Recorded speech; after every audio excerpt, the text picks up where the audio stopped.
Hi everyone, welcome back to the channel. My name is Sarah, I'm a junior doctor working near London and I'm very excited to make this video today. It's my first Ramadan video and it's all about how to study and work effectively during Ramadan. Now, for those of you who don't know, Ramadan is the 9th month of the Islamic calendar and it's a month where God has asked Muslims to fast during the daylight hours, so that's from sunrise to sunset. But not eating and drinking for the whole day is not all there is to it. The reason why we do that and that we try to increase in our spiritual actions is because we are trying to get closer to Him and really focus on our connection with Him primarily through the Quran. So it's an incredibly special month for all Muslims, but there can be some anxiety with regards to how to manage focusing on this month and reaping all its benefits all the while trying to study for an exam or going about your day-to-day work life. Because the reality is life continues as is and you will still have to go to work, you will still have to prepare for those exams or study for that test. And I want to share my top tips for how to effectively do these things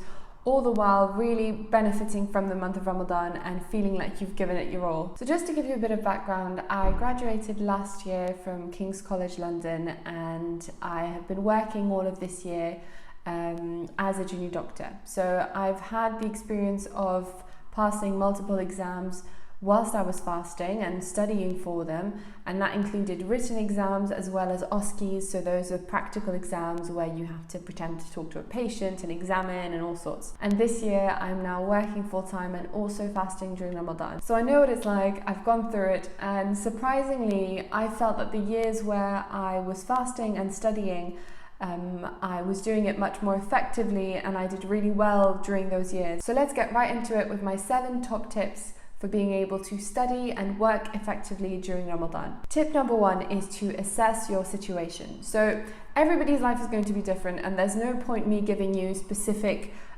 timetables or routines based on my life because you are going to have different constraints. So the first step to make these tips adaptable to your life is to assess your current situation. So what constraints do you have? Is it that you're studying for an exam? Are you working normal daylight hours and you're struggling with that? The second question you want to ask yourself is how urgent is it? So for example, if you've got a final exam coming up in a month, that's very urgent. If however it's more of maintenance revision that you require and you've got your exams at the end of the year and you just want to make sure you stay on top of things, that's classed as less urgent. Similarly with work, if you're having to physically leave home and go to work and you have to work fixed hours like 8 to 6 p.m, which is what I'm doing for example, then there's not much you can do about that. Are there any specific tasks that you can hold off on and leave to the end of Ramadan so that you can focus on this holy month? So it's really important that you do this first step and identify the scope of your responsibilities and how much leeway you have to then work with. Tip number 2 is to know yourself. So you are not going to transform overnight during Ramadan and become this studying machine who is a morning person when actually usually you're a night owl. So it's very important that you be honest with yourself and know how you actually study and what type of person you are, or how you deal with work and how you manage in terms of your sleep. So ask yourself, when do you study best? Do you find that you're more fresh and alert in the morning where you can understand some very difficult topics? Or actually, do you prefer working through the night where you've got time to eat and hydrate? So for example, I am a morning person. I cannot study at night. I think after 7 or 8 p.m, there is no way that I will understand any complex topics. Even if during Ramadan, ideally, I would like to be able to work throughout the night and be able to eat and hydrate myself, but that's not going to happen. And it's wishful thinking if I try to shift that whole pattern for myself, because I'll probably spend a large proportion of the month just trying to get used to that new schedule, and that's not very effective. Tip number 3 is adjust your nutrition. So obviously during Ramadan, that all changes completely. We have typically 2 meals, so one at iftar is when you break your fast, and one in the morning, suhoor, where you have some food just before you start fasting. Now just some general pointers first in terms of nutrition.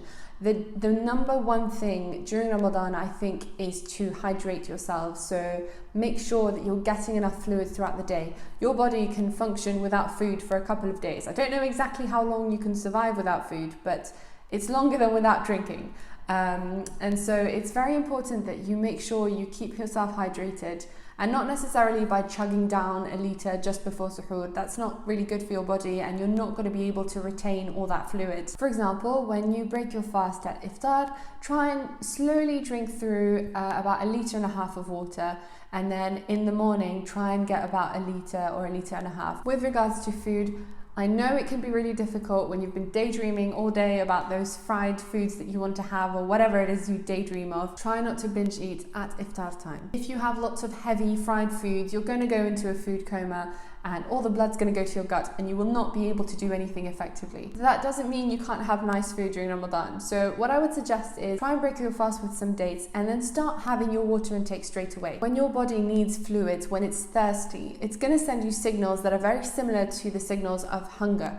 And that doesn't mean that you're not hungry as well during a fast. Obviously, you've not eaten the whole day, but if you start drinking water very early from your iftar period, you will be giving your body what it needs and your hunger signals won't be as crazy as they usually will. Tip number 3 is to adjust your schedule. Now, obviously that was going to be one of my tips because it's Ramadan and you're going to have to adjust your life. Waking up during the night for prayer and for suhoor, all that is very different to what your body's usually used to. So I'll just give you an example of what a sample study routine may look like for me when I was doing my exams in medical school. So if we start at suhoor, typically I'll wake up an hour before. At suhoor time, I'll do my prayer and then go straight into studying. Depending on the day and my energy levels, because yes, you will have to be flexible and things will not always go as you plan, I will try and do a good couple of hours, so probably until 10 or 11 a.m. At that point, I will probably be very tired and that's when I will need to have a nap. I will try to sleep around 2 to 3 hours at that time, and then wake up, do my prayers, read a bit of Quran and get back into studying for another couple of hours. At this point, I will start feeling very tired and drained, so I will take a break from all of that. I would then prepare my food and have iftar around 8 p.m. This would be a relaxing period where I would take a break, spend time with family and then do my evening prayers. I then slept overnight until I woke up again for suhoor the next day. Now this is a sample, and even for me that was not what I always did. Some mornings I was just too tired to do some work, so I would just go to sleep because there's no point forcing yourself and trying to override your body's needs. You are making it go through something very taxing this month, and there are incredible advantages associated to it, but also you need to learn to slow down and listen to your body when it's telling you that your routine is not working for it.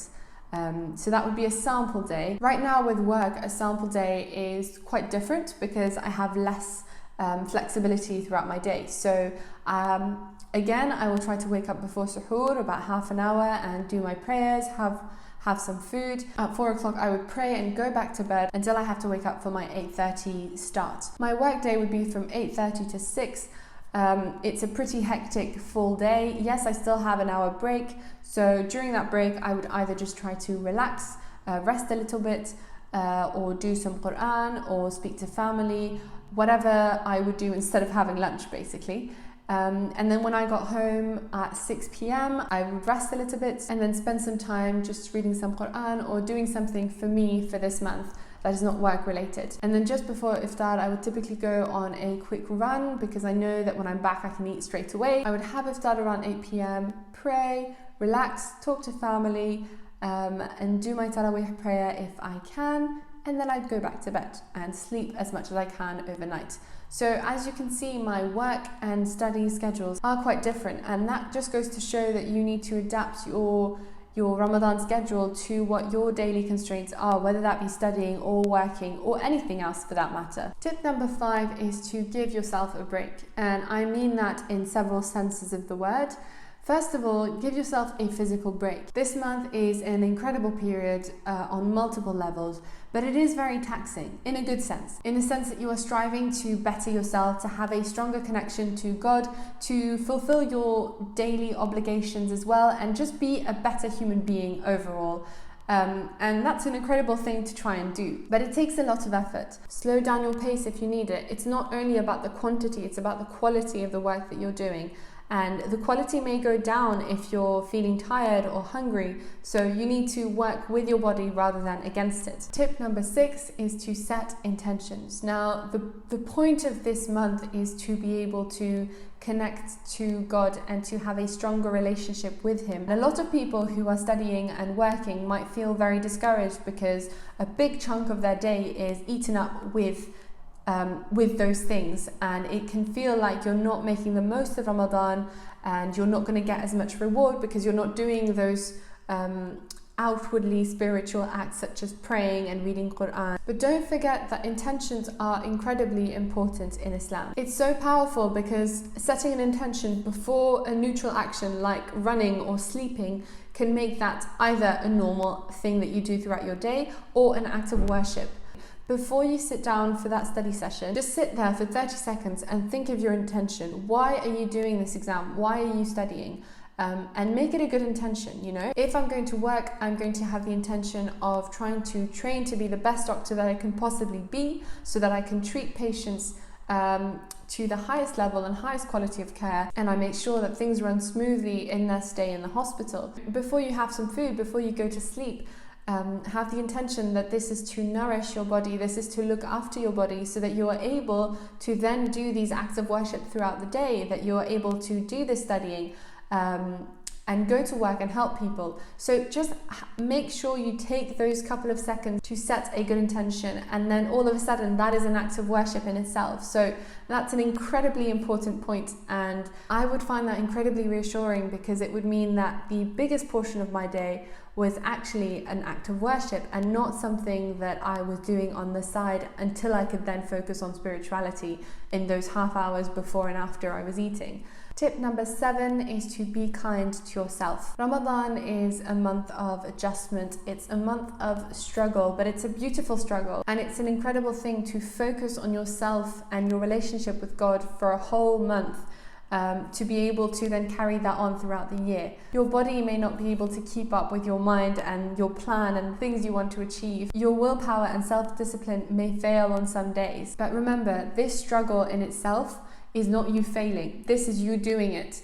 If it were easy, if you found it simple, then you'd be doing something wrong. This month is supposed to be an effort. You're supposed to be pushing yourself outside of your comfort zone, wherever your comfort zone may be. It's so personal, and the aim is to just essentially do more than what you usually do. The point is to strive and to do your best, and your best may not look like the best on paper.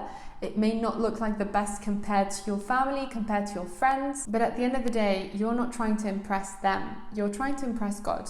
And He sees everything that you do. He sees all the struggles that you go through. No matter how impressive your schedule is, no matter how disciplined you are, no matter how many hours of worship you plan to do or are doing, everything is in His hands. And the result of your exams, the result of your month, this Ramadan, is in His hands. Be grateful for the fact that He has blessed you with this month. He has given you another opportunity to live this month, and just try and do your best with that. Sincerely pray to Him and ask Him to help you and give you strength. And then rest assured that it's all in His hands, and all you have to do is the effort. You just have to try. The result is not up to you. That's all you need to do. Just try. And try will look very different for everyone, and that's okay. I really hope that you found these points as beneficial as I did, and that you find that they make your studying and your working life much better and more effective. I pray that you have a blessed month of Ramadan and that you are able to make the most of this month and come out of it with a stronger relationship to God. If you're not practicing Ramadan and were watching out of curiosity, I hope you found this insightful. If you have any specific questions, please don't hesitate to drop them in the comments down below. Don't forget to like and subscribe, and I will see you in the next video. Bye!